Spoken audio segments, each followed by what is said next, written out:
Welcome to Confessions of a Cyber Psychologist. I'm Carolyn Freeman, and today I am chatting with Dr. Seemal Asif about robotic deepfakes and the human-machine collaboration. Seemal is the head of the Intelligent Flexible Robotics Assembly Group at Cranfield University and senior lecturer in AI and robotics. She's also the course director for Intelligent Robotics. Welcome, Seemal. I'm so delighted to have you on board. Thank you. Seemal, before we get chatting about the work you do, can you tell me a little more about your journey into the field of robotics and what led you to focus on the human-machine collaboration? So I started my professional journey as a software engineer during my studies. And through that, I was quite interested in the software development and software engineering side of the activities, progressed into senior software engineering post. But during that time, I got the scholarship and I came here for the MSc in software engineering in the University of York and finished that with the distinction as well. When we and then I got the opportunity during when I was completing my masters. I got the opportunity to work at Cranfield University and various other places.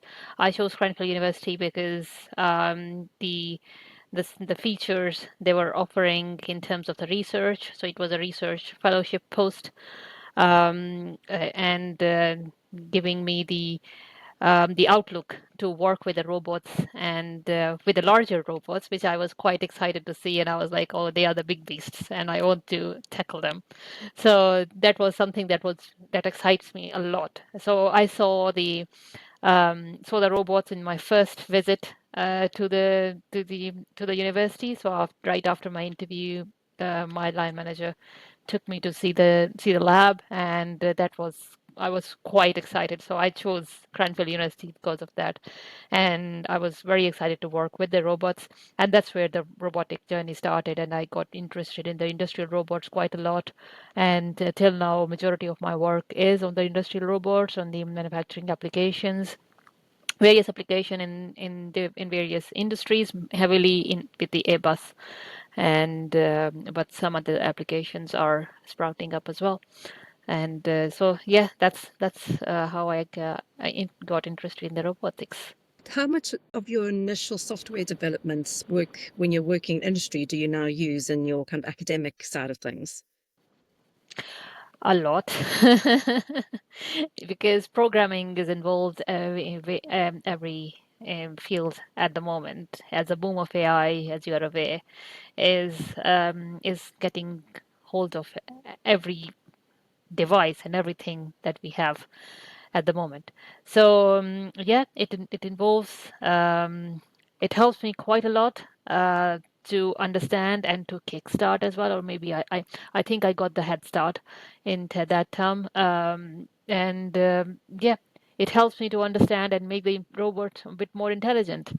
I needed to learn quite a lot in terms of robotics. I am not shy of saying that. So I learned the mechanics of it, kinematics, dynamics, and all that kind of stuff. And then I'm teaching that as well to MSc Robotics and to various short courses. So one you named Intelligent Robotics. So I'm doing that as well on the basic level, and of course I'm working on various other EPSRC projects. So that journey did help me to bond with the robots really well, and I was able to control them in a way I wanted rather than depending on various PLCs as well. So yeah.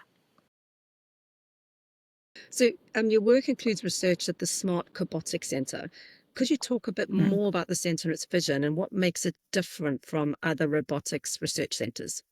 So Made Smarter project, we got that project 3 years ago, and the project nearly finished. It finished on 31st of March.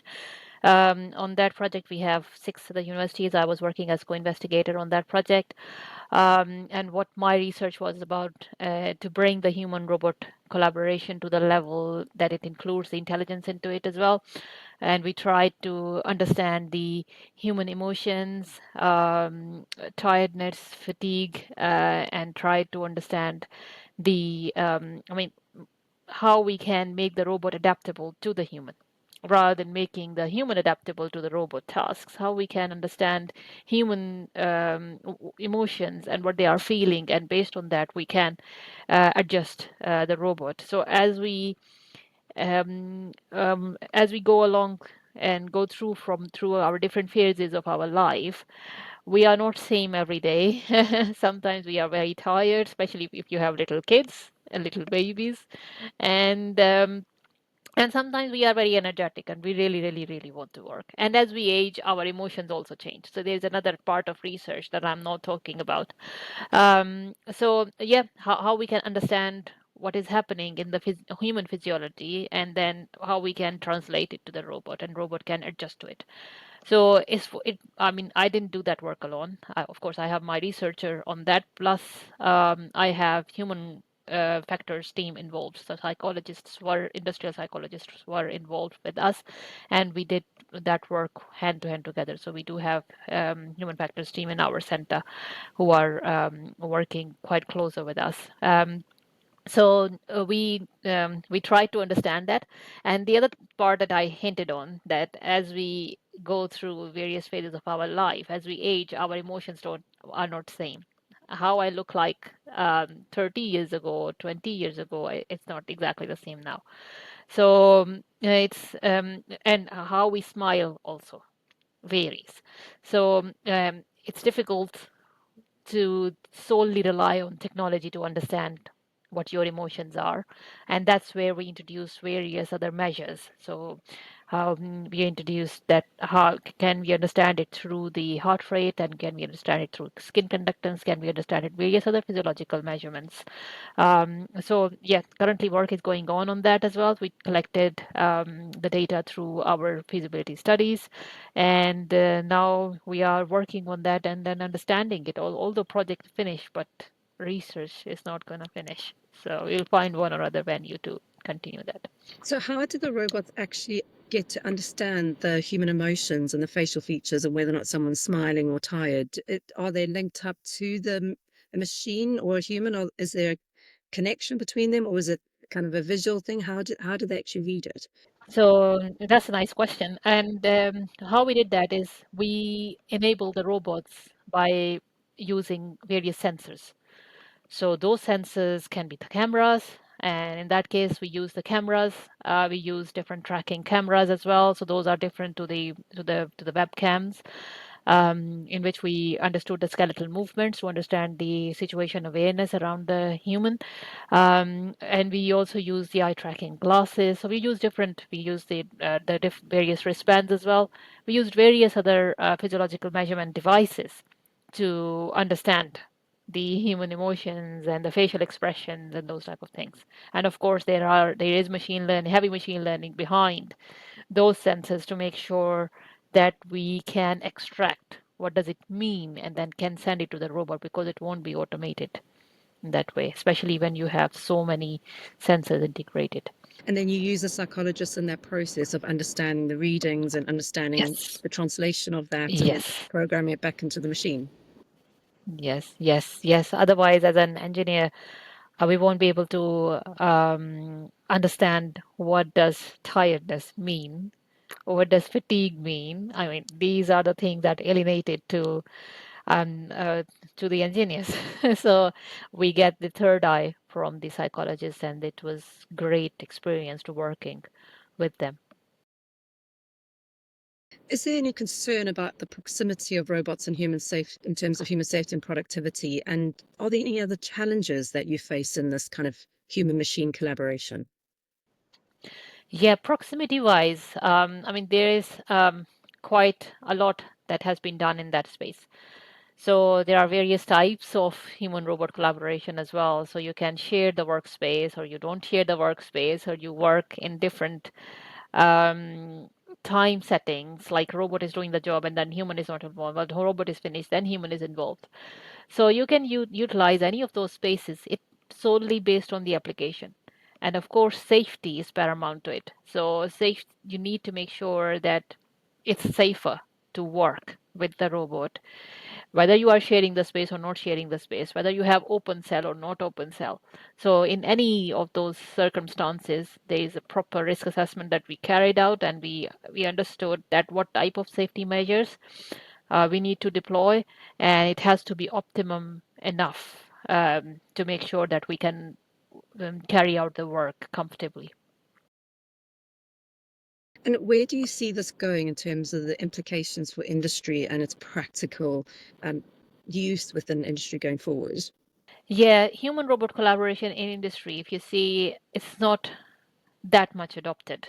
It's not heavily adopted.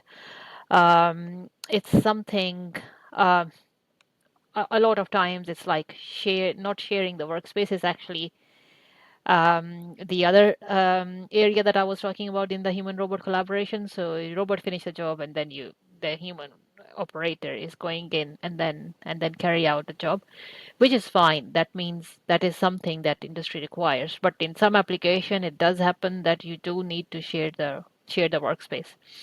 So there are various industrial standards, and we adhere to them as well. But as the research is always advanced to the standards, we always give our indications that this is something that needs to be done and can be done a bit more. So Dr. Sarah Fletcher, she is our principal research fellow, and she heads the human factors group of industrial psychologists in our center. We work quite closely with her team and then try to understand it. But industry wise, it's like a pushing rather than doing a fully automation. At the moment, what UK industry is struggling is something that we want to retain the skills, and we want to make sure that we don't lose those skills. And I mean, skill work craft the craftsmanship is something that is diminishing, and how we can do that rather than fully automating everything, we want to make sure that human is in the loop, and you can only bring the human in the loop if you take care of what basically entails with those type of things. So what human robot collaboration means, how we can make it safer, how we can make sure that we can have really nice task design. So there's quite a lot of things that comes along with it. How you design your task, how you implement it, how you carry out that. It does need reviewing as well. Yeah. And it kind of still means that the human can add value into any production process or in an industrial process Yes. that's and still retain some kind of Yes. value added in their work and feeling proud of their work and still, as you say, still retaining Yes. their skill sets. Exactly. Yeah. Exactly. And for the past few years, you've had a humanoid robot called NAO that has been part of the lab. And NAO can interact with humans through his kind of vision to recognize a face and can also Mhm. follow very specific voice instructions. But firstly, can you define what a humanoid robot is? So, I mean, there are various definitions of the humanoid robot. Um, so the humanoid robot that looks like human can interact with human, mainly the social settings, and should not be posing a risk to the human itself as well. So it doesn't need. So now robot, if you have seen that, it's quite lightweight. I mean, even if it punches you, it won't be able to harm you. But there's a big but. When we say human robot collaboration, and especially with the humanoid robot, it depends what you give it into their hand. If it even if it is an industrial robot, if you have human robot collaboration, it solely you are if you are using the collaborative robot, for example, or a collaborative machine, and you attach a knife towards the end of the collaborative machine, it's not a collaborative system anymore. Similarly, with the humanoid robot, we also need to understand what and where we are using it. So it has to be properly risk assessed. And I mean, I'm using risk assessment quite a lot during this conversation, but this is quite crucial to make sure that we can understand, and it has to be the task needs to be designed appropriately. And with the humanoid robot, because they are powered by AI, if you are using in the nursery settings where the children are, needs to be appropriately trained and make sure that all the contents that are not appropriate needs to be removed. Similarly, if it is being used in the sprouting the conversation in the whole old homes, it has to be properly risk assessed as well. So those type of things needs to be considered when deploying these type of robots. But it's great tool to bring and sprout the conversations and to help aid the intelligence as well for the little kids. And yeah, it's a great tool. It depends where we use it. Yeah, I think that's the key. It depends on where you use it and how it's been trained, and kind of almost Mm. setting parameters and boundaries on what it's able to do, rather than just letting it go Yes. wild and have the ability to hurt a human. Yeah. As part of the video on the Smart Cobotics Centre, your team are using ChatGPT to increase NAO's capacity and ability to learn and kind of understanding human input. Do you think there are dangers in using AI to train humanoid robots? Yes. Yes. We do understand there are a lot of dangers to use. It depends how you train it, and it depends what you train and in which environment you are going to use. And that's where I said there it has to be embedded into the right from its risk assessment that we are using the AI to train the robots. But these are the circumstances, and this is the data that we are going to use to train the system. And similarly, in our work with the Smart Cobotics Centre, we what we did is we created our own data set. And at the moment, we are under the process of creation of that data set because we have finished off the trials and we collected the data set, and now we are sort of normalizing it, understanding it, and making it an appropriate data set so it can be released to the public space. But what we can do there is to make sure the appropriate data sets can be gone into the training because and it has to be viable and fit to the environment. So if we collected a data set that is from a YouTube video or from a movie, and to understand the facial expression, that may not necessarily be applied in the same way when you use that in the industrial setting. So if your model is being trained in a different environment, it will be difficult for it to understand that into a industrial environment. So it has to be those parameters need to be. So environmental settings are important, as well as what you are trying to do with it is also important as well. So it's going back to what we said earlier about setting really strong guardrails on this is what you learn Yes. and this is the stuff that we're training you on, and these are the prompts Yeah. and these are parameters to make sure that it's kept safe and not just kind of going Mm. into deep fake kind of stuff. From your perspective, what role do humanoid robots play in shaping our perceptions of machine, and especially in kind of collaborative work settings? You mean posing the risk? Yeah, they often shape our perceptions. So we kind of see videos and we see things on YouTube or on news reports on what humanoid Yeah. robots can do. And there's also kind of a lot of movies on humanoid robots. So how can kind of what you're Mm. doing potentially shape future perceptions? So first of all, we need to understand. So your previous question was related to like what are the dangers of using like ChatGPT or Yeah, we say the LLMs, large language model. learning models to train the robots. So if we are the first danger is like hallucination. So it might, for example, like the if we are using LLM to make up some facts in robotics, like fake instructions can physically damage the robot or even its environment as well. So if we don't understand it and don't control those factors, it could be quite dangerous. So you can't give the robot and also the LLM into the hands who don't understand what the robotics control means because it can be quite dangerous to the environment. And similarly, it applied to any type of robot. It applied to the humanoid, and even in more um, because delicate settings, because there you are interacting with a human next to you. Because the AI, it doesn't have the physical grounding. So like force, friction, it can have a failure to it.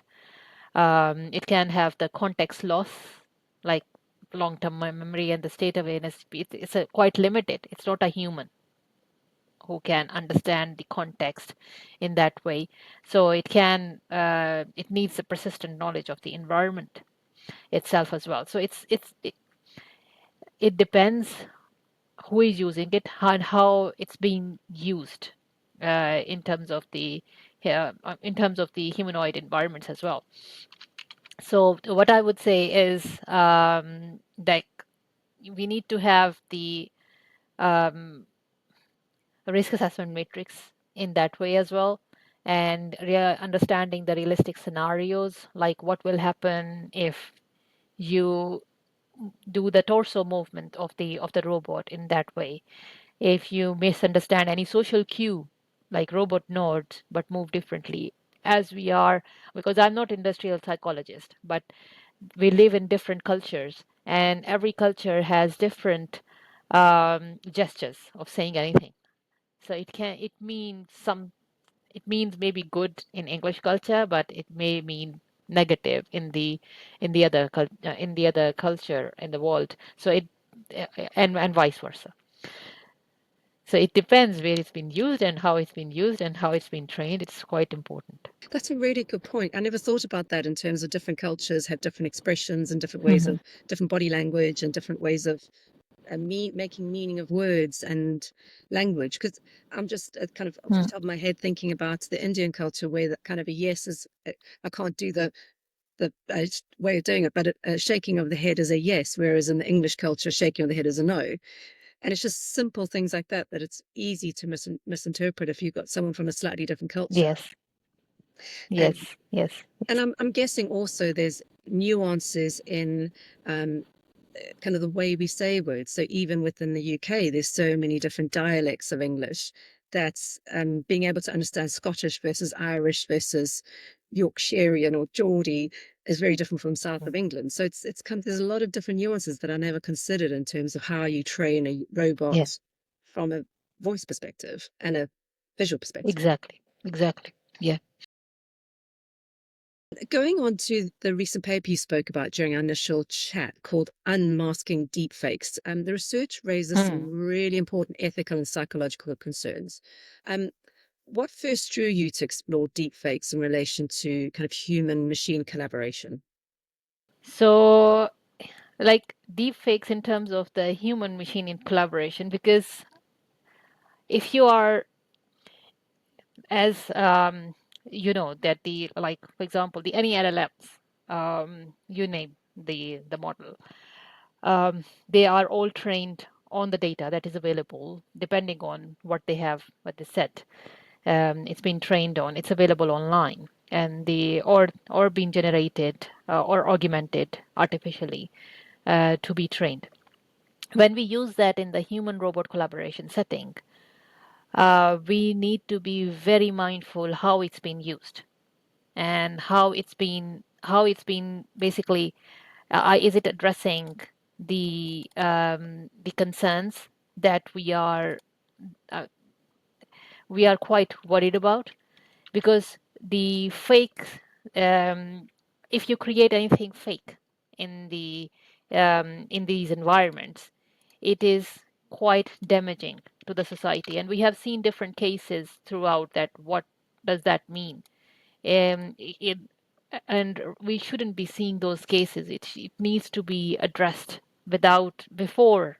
I mean, these things are, and that's why we need to regulate the AI. And the reason of that type of research, and I'm doing that with my PhD student Sami Alanazi, is to make sure that we can understand the importance of deepfake. First of all, that is something that needs to be done, and that's how the LLMs. I mean, they use similar engines at that as well, but also how socially it can be harmful.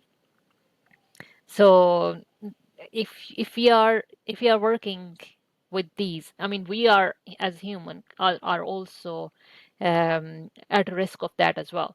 So there are a lot of ethical challenges that are in that domain. So that, like, if you are the integration of deepfake AI and robotics is like it's particularly the misinformation, identity fraud, privacy violation, and I mean, you name it. A lot of things can come out from those things as well.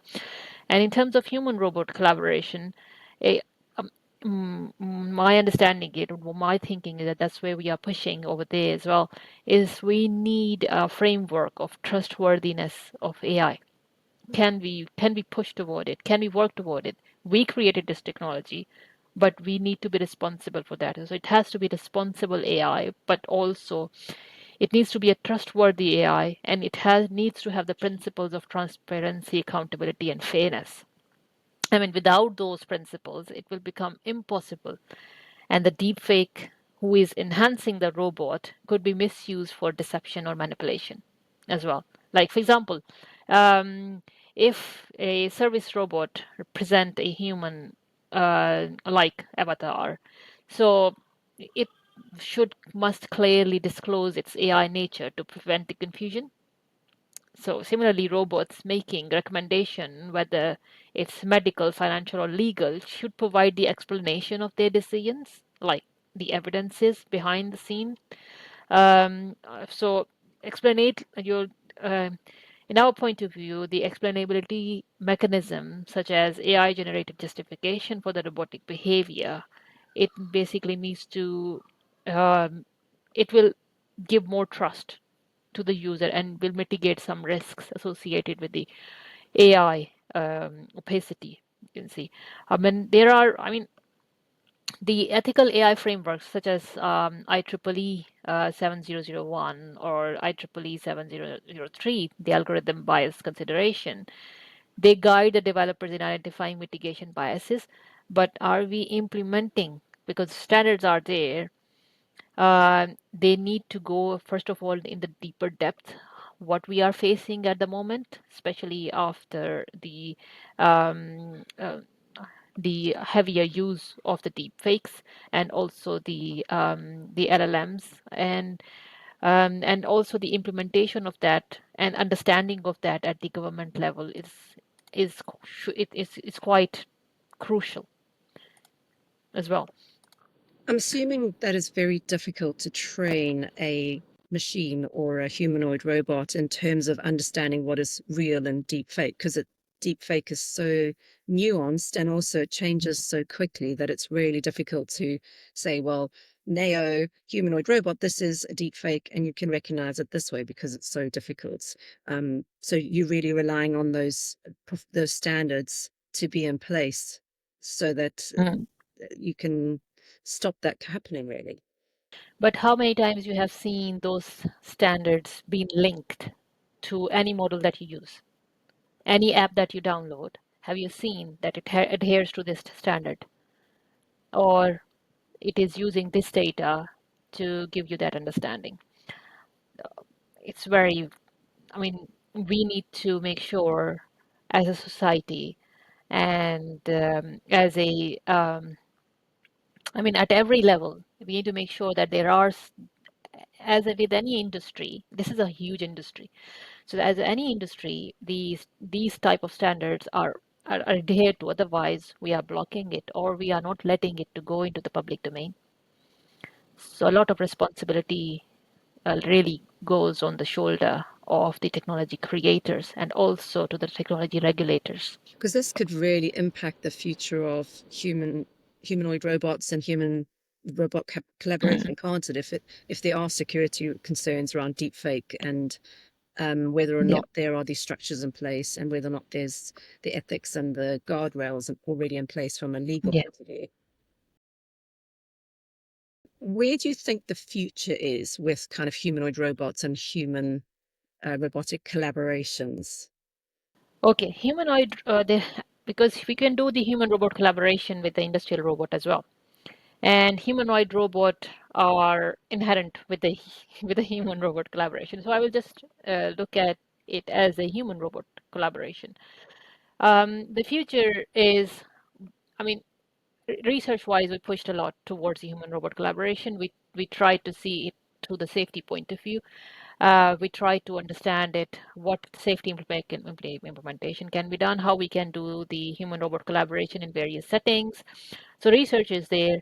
And of course, how we can take that basic research to the next level is another understanding, and we have done that and with Airbus at different levels, but through the ATI funded projects. But for the wider industry, I think we need like we have done it through the Made Smarter Center, through the Smart Cobotics project. We need a lot of those type of projects in which we can closely interact with the industry, understand their needs, and so that various feasibility studies can sprout through that, and that will help us to understand what industry needs and what's the requirement, and will help the industry to take that technology a bit further as well, and basically upgrade it. And that is what required at the moment to the industry in the country. And the paper also talks about digital literacy. How important do you think digital Yes. literacy is, and how can someone go about gaining that digital literacy in this area? In the area of deepfakes or in the area of Well, humanoid robots and yeah, deepfakes is part of that as well.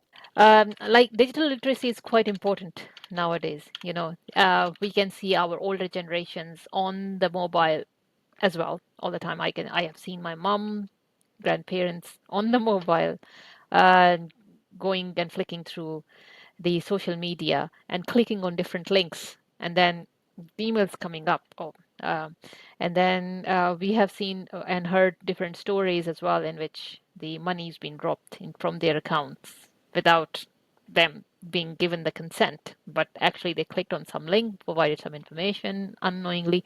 So digital literacy is hugely important in this paradigm. As we are going along through the era of the um, era of artificial intelligence at the moment, it's far more important to understand and um, and sort of diagnose those things as well. This is fake. This is not fake. I can trust it. I cannot trust it. It's technologically important. It's the responsibility of the creators, but also of the users as well. Because if users are utilizing something which is negative, creators are being, fed by those things, and they will create it no matter what. They will not understand the ethical grounding, and of course for the regulators. So these things shouldn't sprout.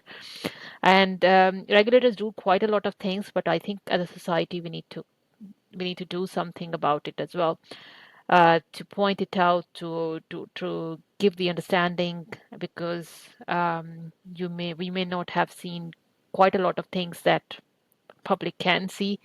So reporting the issues, we need the framework and the mechanism really to give us the understanding. So that was around the deepfakes, and the humanoid robots. And the humanoid robots, as I suggested earlier in the beginning, that it depends where they are being used and how they have been trained. It's quite important. So it needs to be responsibly trained for various environments, and how they are interacting and what they are saying is also quite important, and it has to be specific for that environment, specific for that need, as well. So you can't generalize it. So it's also the people that are working with the robots in that real environment need to be trained in terms of their digital literacy of what they need to feed it and Yes, how they need to interact with it and what is yes. safe working practices. So it's not just about deep fakes, it's about how No, you actually work and cooperate no, together. no. It's not only about the users; it's about the creators as well. So if we train our young generation now, what is their responsibility when they are creating the technology? So it's AI at the moment. Who knows? It will be a different thing 20 years after. So if we train an ethical, or ethically responsible generation, it will be impacted. So how this technology is being used, where it can be used, um, and who is deciding it, what are the frameworks, they need to be designed and they need to be embedded into it. Like we are teaching manners to our kids, and it will make a good person in the long run. And similarly, we need to teach our uh, kids from very young age what does this mean, what does the creation mean. And of course we need to bring, and diversity is hugely important. I cannot stress the importance of diversity in the technology creation as well. You will see less number of females and other marginalized diversity groups in the technology creation. We need to bring more, and that will impact hugely into the whole outlook of this space as well. Yeah, absolutely agree. Yeah, because it is it's going back to what we said before about you need that diversity of different Yeah, everything really to properly train. everything. Yes. I'd love to chat about the work you're doing at Cranfield University now. And you're currently a senior lecturer and associate professor at Mm. Cranfield University. What is the main focus of the work that you do there? So I'm a senior lecturer in AI and robotics. In some places it calls associate professor as well. So, and that's where like it's a slash. So my work is around various projects. So I do teach MSc robotics and MSc CSTE as well. So I teach the robotics control and also the machine learning as well. So the modules around it. The other work that I do is with my PhD students who do quite a lot of research. So one of them is doing the deepfake AI. A couple of them are doing work around the robotics, main robotics itself. So around the grippers, camera calibrations, so calibration of different various sensors, situation awareness, and those type of things. And most of my work goes towards various projects. So like EPSRC funded projects. One of them was Smart Cobotics, and the other ones are R3M. I do work, and that basically give us the understanding at the lower TRL basic level research, so TRL 1, 2, 3. And then I do work with the ATI funded projects with the companies like Airbus, and also with the at the moment we have the X-ray open X-ray system with the Adaptex with the NICHM. And what we do with those systems is to make sure that we can do the um, do the work in an open space rather than providing the barriers, physical barriers, because it will hinder quite a lot of human-robot collaboration, first of all, and also it will, when you are opening up the space, it does make it easier for the factory flow line to work along as well. So yeah, we do quite a lot of these things, and yeah, I'm working on those type of projects, and a couple of them are coming up, and so so my work is to work on is in stages. So I do work on the lower TRLs in which we do basic blue sky research, and then we take it further to the higher TRLs, and then try to push it to the industry. And a couple of our examples are already in the industry itself as well, like I mentioned the Airbus. And if anyone is interested in finding out more about your courses and working with you, what would that involve and how can they find out more? They can go on our website. If they search our center, I do lead IFRA, Intelligent Flexible Robotics Assembly, and part of that I have 9 team members. So we have 7 PhD students, myself, and we have 3 RAs and 1 RF. And we are specialized in various areas like the metrology and human robot collaboration, and understanding of the robotics control, development of basic robots to taking it to the higher level. So we do that, and they can search our group. They can search our Center for Robotics and Assembly. We are part of as a group. We are part of Center for Robotics and Assembly center in our Cranfield University, and they can come over. The salient feature is we have quite a lot of industry involvement. We don't have undergrads, and we have only masters and PhD students, but our majority of our work depending on the industry and funding from the government on through which we do a lot of research and bringing it and excelling in research, and then of course helping the industry to adopt it as well. So we do run short courses, intelligent robotics you have mentioned earlier. So feel free to come along and contact us. You can find my contact details on our websites as well, and you can also, contact our short course center as well. And those are 2 and 5 day courses. And are those kind of industry focused, that if someone is in business or an industry, that they can Yes. come along to those courses? Exactly, because they are in block. So 2 days courses, they'll come over, stay over, and they will go through. It's like a quite crash course, and we are running it in May, and we have, continuous stream of delegates on that. And we can also offer a bespoke courses as well. So once they have done the flavor of, for example, intelligent robotics, they can come. A lot of times they come up and they say, "Can you do the bespoke course for like 5 days in our location, in our space?" And we do design that, and then we tailor that to their needs, and then we do that as well. The good feature about our short courses is we don't just teach them PowerPoints.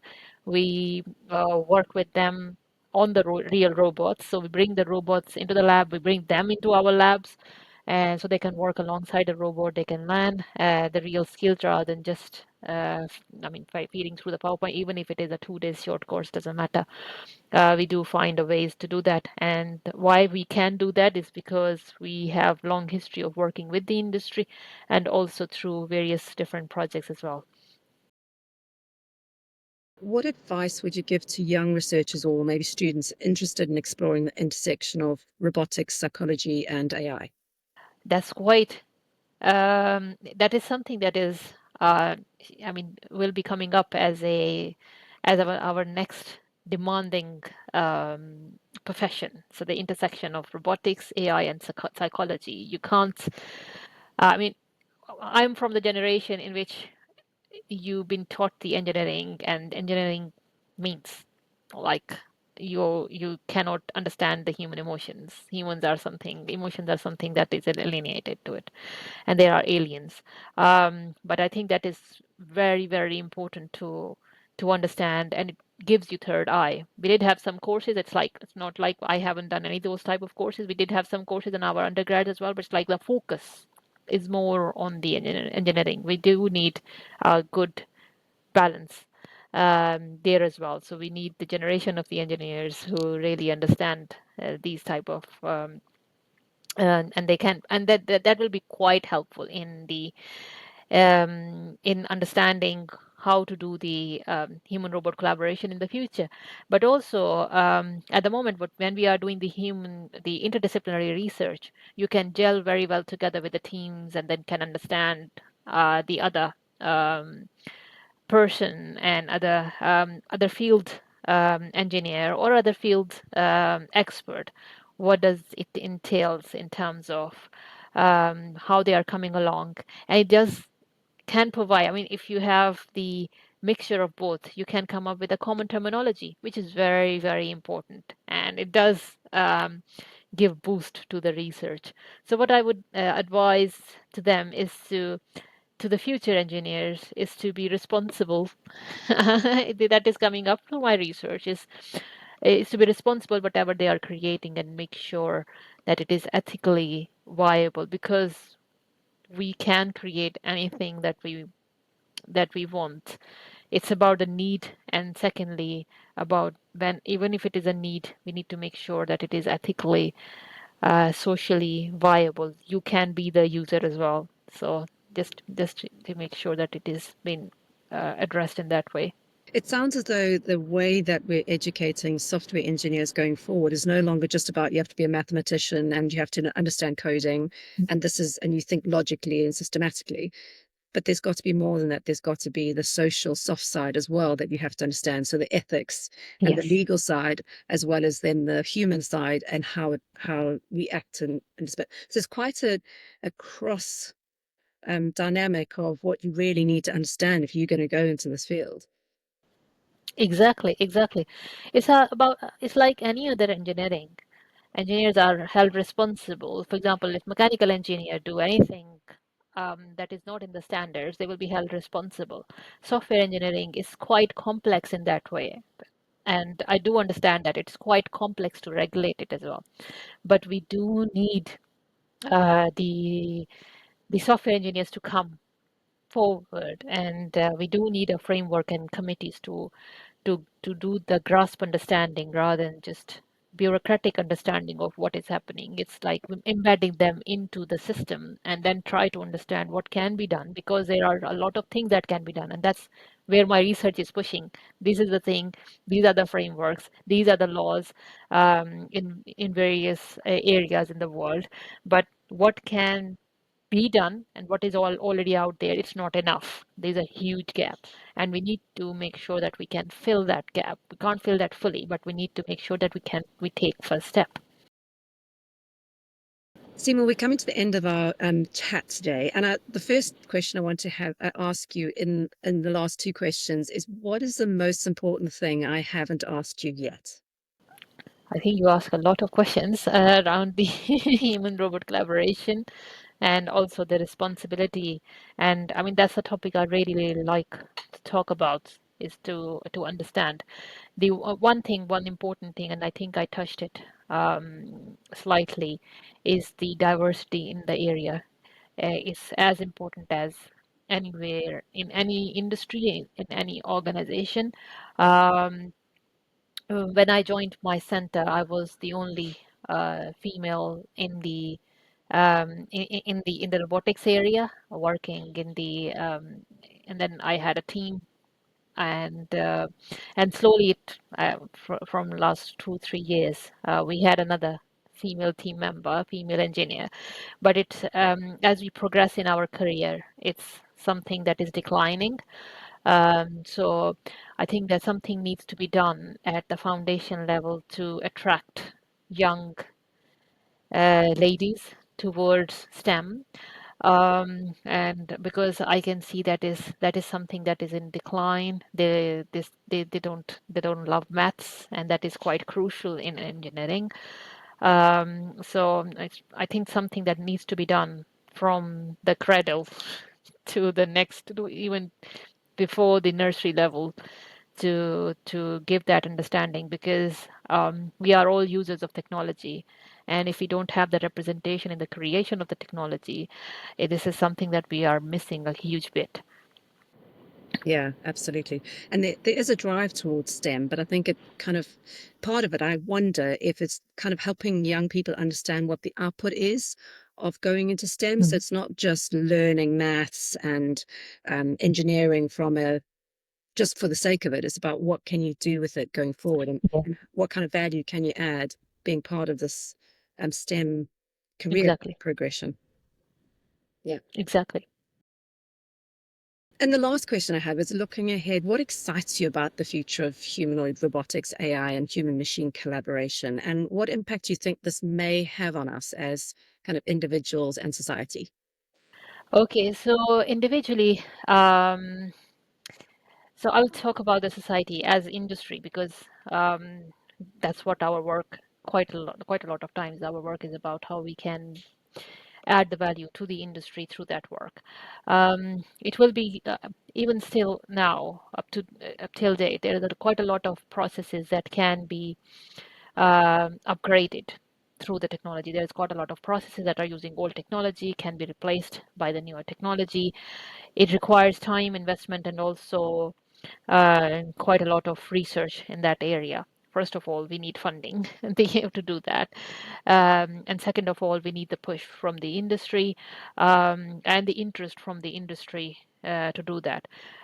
We are lagging behind I mean, compared to our European counterparts, we are very much behind in terms of AI and robotics, both of them. In terms of industry, we are very, very good in the research of robotics, but we are not very good when it comes to the industrial implementations. And that's something that is the gap that we need to address.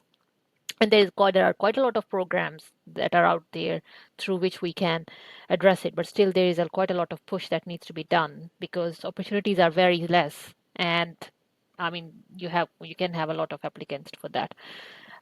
So that is one thing that needs to be pushed through the government to make sure that we can do something in that. And I think what would be exciting to see, um, I mean, after having that technology been adopted, is something that we can increase the. It will be economically beneficial, first of all, because the increase of it's not about only about the increase of automation. It's about retaining your skilled labors as well, because we are talking about the human robot collaboration.